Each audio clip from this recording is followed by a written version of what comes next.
कैसे हैं आप सब लोग। I welcome you all to my channel the wheel of fortune. कैसे हैं आप सब लोग। आई एम श्योर आप लोग से बहुत अच्छे हो, हैप्पी फील कर रहे हो, अपना ध्यान रख रहे हो, अपने परिवार का भी ध्यान रख रहे हो, सबकी सेवा कर रहे हो, अपनी लाइफ एंजॉय कर रहे हो। आपके लाइफ का जो शत्रु है, जो आपका दुश्मन है, उसके ऊपर आपके एनर्जीज बहुत स्ट्रांग है। अब उसकी नेगेटिव एनर्जीज आप पर काम नहीं करती है एंड आप बहुत ब्लेस्ड हो, सुरक्षित हो, हैप्पी हो एंड अपने जीवन में सेटिस्फाइड हो, ईश्वर के नेक बंदे हो एंड इसलिए आपके जीवन में कोई भी मुसीबत नहीं आती है। जब भी कुछ आता है, कोई भी विपत्ति अगर आप पर आती है तो ईश्वर आपकी रक्षा स्वयं करते हैं।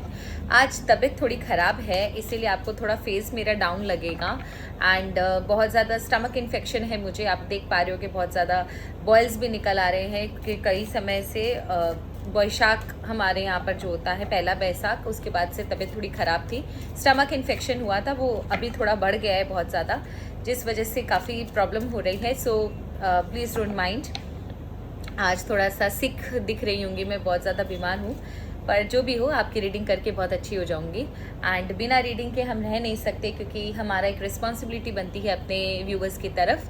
सो आपके लिए हाजिर हूँ। आज की रीडिंग बहुत स्पेशल है, इसे बिल्कुल स्किप ना कीजिएगा। आपकी ज़िंदगी से जो लोग चले गए हैं ना, जिन लोगों ने बेवजह आपकी इंसल्ट करी, आपको इग्नोर किया, आपके इंटेंशंस उनके लिए अच्छे थे, आपने कभी उनके साथ कुछ बुरा नहीं किया, आपके दिल में उनके लिए कुछ बुरा नहीं था, बट उन्होंने न जाने क्यों आपको इग्नोर किया।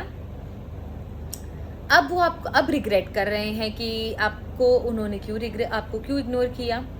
एंड हुआ ये है कि जो हो गया उस पर तो वापस किसी का बस नहीं है, वो वापस वो चीज़ें ठीक कर नहीं सकते हैं, बट कहीं ना कहीं उनके मन में जो इच्छाएं हैं आपको लेकर, जो इच्छा है उनकी आपके जीवन में वापस आने की, उसी की रीडिंग करेंगे कि ये एक्चुअल में आपके जीवन में वापस आना क्यों चाहते हैं। क्या ये जेन्युइनली रिग्रेट कर रहे हैं, या फिर किसी कारणवश आ रहे हैं कि आपसे कोई काम निकलना है, या फिर कुछ बदला अधूरा रह गया इसलिए आपके जीवन पे आना है। तो कहीं ना कहीं कोई ना कोई रीज़न ज़रूर है कि वो आपके लाइफ में वापस ताका झांकी कर रहे हैं और आपके जीवन में घुसने के प्रयास कर रहे हैं, सपने देख रहे हैं। आज की रीडिंग में आपको करना ये है कि आपको 2, 3 ये दो नंबर में से कोई एक नंबर चूज करना है, आइदर 2 या आइदर 3। आपको इन दोनों में से कोई भी एक नंबर आपको चूज करना है। एंड जो भी नंबर अगर आपको कंफ्यूजन होता है, नो वरीज, आप एक काम करो, पेन से, पेंसिल से आप किसी पेपर पे लिख लो। पेपर नहीं है तो पेन से अपने हाथ पे लिख लो। जो पहला नंबर आप लिखते हो 2 या 3 में से, वही आपका नंबर है, वही आपकी अंतरात्मा आपसे कह रही है चूज करने के लिए। उसी के आधार पर आपको रीडिंग देखनी है और आप देखोगे कि वो रीडिंग आपसे 110% मैच करेगी। ठीक है, सो लेट्स चेक। नंबर 2 जिन्होंने चूज किया था, उन लोगों की लाइफ से जो लोग चले गए हैं वो वापस इनकी लाइफ में आना चाहते हैं और उन्हें रिग्रेट हो रहा है। सो ये देखना है मुझे कि उन्हें रिग्रेट हो क्यों रहा है, उसके बाद देखेंगे कि उन्हें वापस आना क्यों है, क्यों रिग्रेट हो रहा है। ईश्वर प्लीज़ मुझे बताएं। माँ बगलामुखी, हर हर महादेव प्लीज़ मुझे बताएं। ओके, जो रिग्रेट हो रहा है ना, उसे इसलिए हो रहा है कि उन्होंने जब आपसे रिश्ता तोड़ा, या फिर रिश्ता तोड़ने के बाद ना उन्होंने अपने एक्शन को काफ़ी समय तक जस्टिफाइड किया कि उन्होंने जो कुछ किया है बिल्कुल सही किया है, आप यही डिज़र्व करते हो, आपको अपनी लाइफ से निकाल देना ही सही था, आपके लाइफ से उनका निकल जाना ही सही था, आप इनकी फ्रेंडशिप डिज़र्व नहीं करते हो। तो काफ़ी समय तक इन्होंने अपने जो डिसीजन है उसको जस्टिफाई किया कि जो भी इन्होंने किया है बिल्कुल सही किया है। हालांकि चीज़ें बहुत ड्रास्टिकली चेंज हुई, क्योंकि आपकी गलती नहीं थी, तो उन्हें एक ड्रास्टिक चेंज का सामना करना पड़ा। उनकी लाइफ में एक ड्रास्टिक चेंज आया और आपसे निकलने के बाद उनके लाइफ में जो चैलेंजेस बढ़े हैं, जो विपत्तियां बढ़ी हैं, उसका तो क्या ही कहने। प्लस उसके बाद ना उनको किसी फीमेल ने बहुत बुरा परेशान करके रखा हुआ है। उनको किसी फीमेल ने, हो सकता है कोई ब्लैक मैजिक, हुडू या कोई तंत्र विद्या करवा कर बहुत बुरा परेशान करके रखा हुआ है। तो जब उन्होंने आपकी ज़िंदगी से निकलना चाहा, तब वो अपने डिसीजन पर बहुत ज़्यादा स्ट्रांग थे कि हाँ, वो जो डिसीजन ले रहे हैं वो बिल्कुल सही है, आपकी ज़िंदगी को आपको अपनी ज़िंदगी से निकाल देना ही सही है। एंड वो बहुत प्राउड फील कर रहे थे अपने डिसीजन पर। लेकिन उसके बाद जो चीज़ें बदली है, आपकी बद्दुआ लगी या आपका दिल दुखा, या आपकी बोलते हैं ना कि आपकी अंतरात्मा रोई, इसकी वजह से ईश्वर ने उन्हें ये पनिशमेंट दिया कि उसके बाद जो उनके लाइफ में ट्रेजेडी मची है, उसके बाद जो इनके लाइफ में चेंजेस आए हैं, जो चैलेंजेस, जो प्रॉब्लम्स आई हैं इस लेडी की वजह से, बहुत ज़्यादा इनके लाइफ में प्रॉब्लम आई है, प्लस इनके जो पोजीशन थी, जो इनका जो रुतबा था, उसको जो चोट लगी, जो आज तक ये ख्वाबी पुलाव में थे कि ये जो करते हैं वही सही है, इनसे ज़्यादा नॉलेजेबल कोई नहीं है, इनकी एक जो ग्रेविटी है, जो पावर है, उसे कोई छीन नहीं सकता है, तो सारा घमंड जो है इनका चूर चूर हो गया। अब वो आपकी ज़िंदगी में आना क्यों चाहते हैं, ये देख लेते हैं कि why this person wants to come back in to your life, why this person wants to come back into your life, why this person wants to come back into your life, why this person wants to come back into your life, क्यों reason है, क्या reason है कि वो आपकी ज़िंदगी में अब वापस घूमकर आना चाहते हैं। ओके, बड़ी स्ट्रॉन्ग एनर्जी है, क्योंकि यहाँ पर भी देखो द व्हील ऑफ फॉर्चून का कार्ड आया था, और जब क्यों आना चाहते हैं तो उसमें द वर्ल्ड का card he the first card है, उसके बाद आपका किंग ऑफ सॉर्ड्स है, उसके बाद आपका द सन की कार्ड है, उसके बाद आपका वॉन्ड्स का कार्ड है, 8 ऑफ वॉन्ड्स का कार्ड है। तो यहाँ पर जो चीज़ें मुझे नज़र आ रही है, सबसे पहली बात तो हाँ, उनके जीवन में एक बहुत बड़ा अंतराल, एक बहुत बड़ा गैप आया, एक बहुत बड़ी चेंज आई, जिसकी वजह से जो चीज़ें जैसी थी वो बिल्कुल उलट पुलट हो गई और उनके लाइफ में प्रॉब्लम्स बढ़ गए। अब ये इस चीज़ से इतना थक चुके हैं, ये अपने जीवन में जो चीज़ें हैं, जो प्रॉब्लम्स है, उसको ख़त्म करना चाहते हैं, अपना जीवन को एक नई शुरुआत देना चाहते हैं। जिस शांति, जिस हैप्पीनेस के लिए तरस रहे हैं, उस हैप्पीनेस के लिए अब ये किसी भी हद तक जाने के लिए तैयार है। अब उन्हें अपने जीवन में ना एक खात्मा चाहिए, प्रॉब्लम्स का एक एंड चाहिए। उसके वजह से ये आपको अप्रोच कर रहे हैं कि आप इनको जीतने में मदद करोगे, आप इनके लाइफ में जो प्रॉब्लम्स है उसको सॉल्व करने में मदद करोगे। आपके आने के बाद ये अपने जीवन में आगे बढ़ पाएंगे, जो खुशियाँ पीछे छूट गई थी उनको वापस ला पाएंगे। इस समय आप उनके लिए एक लकी चार्म हो। इस समय उन्हें ये फील होता है कि हाँ, आपके आने से ही जो चीज़ें इनके हाथ से चली गई वो सारी चीज़ें इनके हाथ में वापस आएंगी। मैं भी शायद इन्होंने जो आपके साथ किया उसकी वजह से इन्हें बदनामी का सामना भी बहुत करना पड़ा है, क्योंकि यहाँ पर रेपुटेशन का कार्ड आया है, तो इनका रेपुटेशन बहुत बुरी तरीके से हर्ट हुआ, इनकी इज्जत बहुत ख़राब हुई है, इनकी रेपुटेशन बहुत ख़राब हुई है, क्योंकि इन्होंने आपके साथ जो किया इसकी वजह से इनकी बदनामी भी बहुत हुई, इनके बारे में र्यूमर्स भी बहुत फैले। अब वो अपना सब कुछ ठीक करना चाहते हैं, इनकी लाइफ बिल्कुल स्ट्रक में और चैलेंज में चली गई। वो अपनी लाइफ में अब सब कुछ बेहतरीन करना चाहते हैं, अपनी लाइफ में एक सूर्योदय चाहते हैं, एक ब्राइटनेस चाहते हैं, एक हैप्पीनेस चाहते हैं, और वो आपके आने से ही होगा। साथ ही साथ इन्हें ऐसा लगता है कि आपके आने के बाद इनके लाइफ में अच्छे रास्ते खुलेंगे, सडन चेंज आएगा। मैंने आपको कहा ना, ये आपको इस समय एक लकी चार्म की तरह देख रहे हैं कि किसी तरह बस वो आप इनके जीवन में आ जाओ, या आप अपने जीवन में इनको एक्सेप्ट कर लो, ताकि ये इंसान जो है अपनी ज़िंदगी को बहुत बेहतरीन तरीके से चेंज कर सके, इसके लाइफ में सब कुछ वैसा हो सके। अब ये इंसान, मैं आपको बता दूं, बहुत ज़्यादा इम्पेशेंट है, इसे ये बदलाव बहुत इमीडिएट चाहिए कि बस किसी तरह ओवरनाइट इसकी ज़िंदगी में सब कुछ ठीक हो जाए। तो इसके लिए ये इंसान कुछ भी करने के लिए तैयार है। अगर आपके सामने इसको नीचे झुकना भी पड़े ना, तो भी ये एकदम रेडी रहेगा झुकने के लिए। अब मुझे सिर्फ जानना ये है कि आपको क्या इसकी बात में आना चाहिए या इसको लाइफ में घुसने देना चाहिए? आपके लिए ईश्वर क्या सजेशन दे रहे हैं, ये मुझे जानना बहुत ज़रूरी है। So let's check. ईश्वर प्लीज़ मुझे बताएं, क्या मेरे व्यूअर्स जिन्होंने नंबर 2 चूज़ किया है, उनको क्या इन्हें अपने लाइफ में एंट्री देनी चाहिए? उनको क्या इन्हें अपने लाइफ में एंट्री देनी चाहिए? जिन्होंने नंबर 2 चूज़ किया है, उनको क्या उन्हें अपनी लाइफ में एंट्री देनी चाहिए? Okay, community cooperation and sweetness, हाँ दे सकते हो, कुछ प्रॉब्लम नहीं है। अचीवमेंट एंड सक्सेस, देखो एक चीज़ मैं बता दूं, थोड़ा सा दिमाग लगा के इसको सुनना और ध्यान से सुनना। देखो, इस इंसान को आप एंट्री दे सकते हो। ये इंसान बोलते हैं ना कि वैशीला नहीं, मतलब जिससे बोलते हैं ना कि आपको आकर ये प्रॉब्लम क्रिएट करेगा या आपकी लाइफ में ये इस बार कोई तहस नहस मचाएगा, ऐसी सिचुएशन नहीं है इस इंसान के साथ। ये जेन्युइनली आपसे काम निकालेगा, और अगर आपको काम की ज़रूरत होगी या आपकी लाइफ में आपको ज़रूरत पड़ेगी अचीवमेंट की, सक्सेस की, तो ये आपको ग्रो करने में भी हेल्प करेगा। तो इनडायरेक्टली ये आपके लिए भी अच्छा है अगर आप इस इंसान को अपनी लाइफ में आने देना चाहते हो। सो प्लीज आप इसको आने दो एंड नो प्रॉब्लम, आपको प्रॉब्लम नहीं होगी। ये इंसान आपके साथ वापस से वो काम नहीं करेगा जो इसने आपके साथ पहले किया था। तो बी रेस्ट एश्योर्ड, ईश्वर ने कहा है तो जरूर आपके लिए अच्छा ही होगा। So let this person enter into your life. ये थी नंबर 2 वालों की रीडिंग। आई होप आपको रीडिंग अच्छी लगी होगी। मैंने पूरा ट्राई किया है, तबीयत तो ठीक नहीं है लेकिन फिर भी मैंने पूरा ट्राई किया है कि आपके जितनी भी क्वेरीज है उसको शांत कर पाऊँ एंड आपके लिए ये रीडिंग जो है बहुत हेल्पफुल साबित हो। लेट्स चेक नंबर 3 वालों के लिए, जिन्होंने इनको अपनी लाइफ से हटा दिया या आपने जिनको अपनी लाइफ में बहुत इंपॉर्टेंस दी और जिन्होंने आपको अपनी ज़िंदगी से हटा दिया, आज उन्हें रिग्रेट हो रहा है, वो आपकी ज़िंदगी में वापस आना चाहते हैं। उन्हें रिग्रेट किस बात का हो रहा है? उन्हें रिग्रेट किस बात का हो रहा है? उन्हें रिग्रेट किस बात का हो रहा है? Okay okay god, okay movement, lack of movement, stability, compromises, competition, झगड़े, फसाद, अकेले हो जाना, आइसोलेशन। हाँ, ये देखो, ये पूरा कार्मिक आया है। नंबर 3 जो आया है, नंबर 3 की जो रीडिंग है वो बिल्कुल कार्मिक आई है।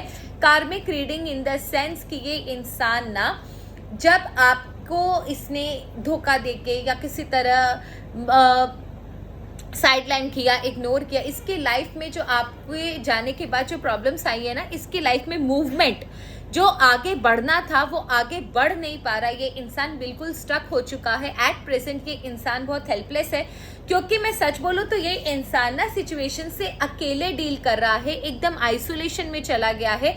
इसका साथ देने वाला, इसका हाथ पकड़ने वाला इस समय अभी कोई भी नहीं है। बहुत बुरी तरीके से ये इंसान सफ़र कर रहा है। इसके लाइफ में इश्यूज बहुत ज़्यादा हो गए हैं, कंपटीशन, झगड़े, और सबसे बड़ी प्रॉब्लम ये है कि इसकी बुद्धि इस समय काम नहीं कर रही है कि क्या इसको किससे झगड़े करने चाहिए, कोई कौन सी बैटल इसे चूज करनी चाहिए।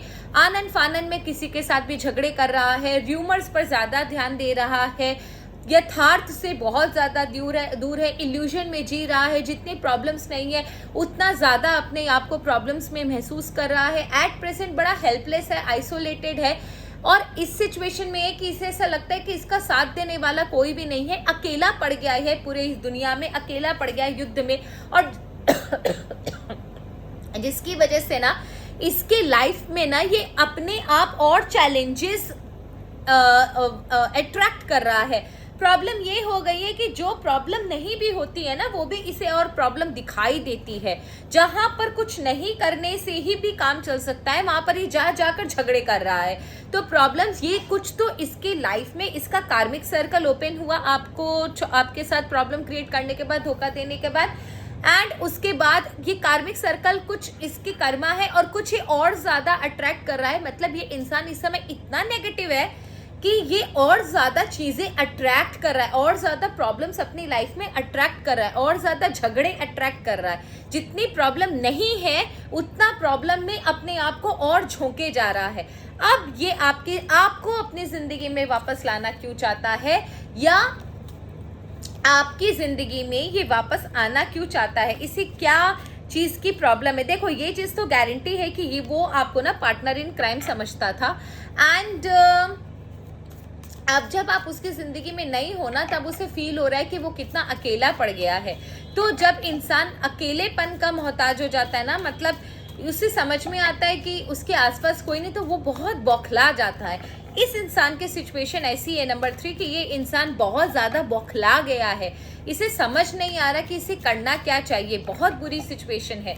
अब ये आपको अपनी ज़िंदगी में लाना क्यों चाहता है, ये देख लेते हैं। फिर से मूवमेंट का कार्ड, माय गॉड, ताकि एटलीस्ट आप ना इसके इमोशनल थर्स्ट को पूरा कर सको। ये आपसे कोई फाइनेंशियल कोई गेन नहीं चाहता, ये आपसे कुछ ऐसी चीज़ नहीं चाहता जिससे आपका नुकसान हो। ये एक्चुअल में सिर्फ इतना चाहता है कि बस आप इसके साथ आ जाओ, बस आप इसके लाइफ में आ जाओ, ताकि इसका जो अकेलापन है, जो दुख है, जो तकलीफ, जो डिप्रेशन, जो एंजाइटी इसकी लाइफ में है ना, वो इसके लाइफ से दूर हो जाए, इसको कोई साथी मिल जाए जो इसके साथ बैठ के बातें शेयर कर सके, इसका दुख दूर कर सके, इसको अगर कभी ज़रूरत हो तो एटलीस्ट आप इससे एटलीस्ट फ़ोन पर बात कर सको। ये जो एकदम सच बोलूँ तो ना, ये इंसान ऐसे है कि ये अपने जीवन के साथ भी कुछ गलत ना कर ले। तो इतना बुरी सिचुएशन है इसका इस समय, एकदम स्ट्रॉन्ग एनर्जी मेरी इंट्यूशन कह रही है कि इस समय इसका राहु बहुत बुरी तरह एक्टिव है और ये ओवर थिंकिंग कर रहा है, बहुत ज़्यादा आइसोलेशन में रह रहा है, अपने आप के थॉट से लड़ रहा है। तो ये किसी तरह ना मेंटल पीस चाहता है कि कोई इसे एटलीस्ट गले लगाकर हंस ले, इसको हंसा दे या इसके एटलीस्ट दुख ही शेयर कर ले।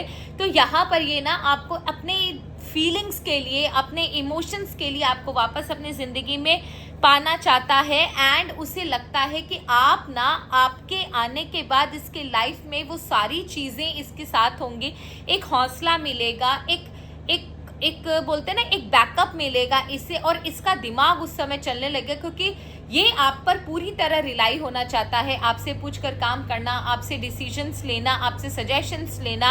आपके अलावा एट प्रेजेंट इसका कोई ऐसा सोलमेट मुझे दिख नहीं रहा, क्योंकि इस समय ये इतना आपको मिस कर रहा है ना, इसे ऐसा लगता है बस आप आ जाओ, और आपके आने के बाद उसके बाद तो ये फिर पूरी दुनिया को मज़ा चखा देगा। एंड इस बार इसने ये प्रॉमिस किया है कि जो लास्ट टाइम इसने आपके साथ बुरी तरीके से बिहेव किया था, इस बार वो चीज़ नहीं रिपीट करेगा, आपको सर आंखों पे रखेगा। आपको जो प्यार इसने नहीं दिया, जो केयर, जो नर्चर, जो आपकी फीलिंग्स को इसने नहीं समझा, वो सारी फीलिंग्स को आपकी समझेगा। इस बार आपको वो सारी डिजर्विंग पोजीशन देगा जो इसने लास्ट टाइम आपको इग्नोर की थी, आपको नहीं दी थी। किसी तरह आप दोनों के बीच में प्रॉब्लम्स हुई थी और इसने आपको बिल्कुल इग्नोर करके अपनी ज़िंदगी से बाहर निकाल दिया था। एट प्रेजेंट ये शायद ईश्वर से भी इतना मना रहा है कि आपको किसी तरह इसके जीवन में वापस भेज दे, और आप इस आने के बाद इस बार वो आपको जाने नहीं देंगे। एंड आपके लिए वो सब कुछ करेंगे जो आपको, आपके लिए ज़रूरी है या इस रिलेशनशिप को मेंटेन करने के लिए ज़रूरी है। पहले जो भी इन्होंने बुरा आपके साथ बर्ताव किया, ये आपको अपॉलोजी करने के लिए भी रेडी है, ये आपको सॉरी बोलने के लिए भी रेडी है। तो आप समझ सकते हो कि कितनी बुरी तरीके से इनका दिल टूटा हुआ है। अब सजेशन ये दिल लेना चाहती हूँ मैं कि क्या आपको इन्हें अपने जीवन में आने देना चाहिए? अभी तक हमने सिर्फ इनका पार्ट देखा, आपका क्या है? क्या आपको इनको अपने जीवन में आने देना चाहिए? कहीं जीवन में आने के बाद ये अपने कमिटमेंट से पलट ना जाएं या आगे चलकर आपको कोई प्रॉब्लम ना कर दें। सो ये चीज़ जानने के लिए बहुत ज़रूरी है कि सजेशन लेना, ईश्वर क्या कहते हैं कि क्या आपको इन्हें अपने जीवन में आने देना चाहिए।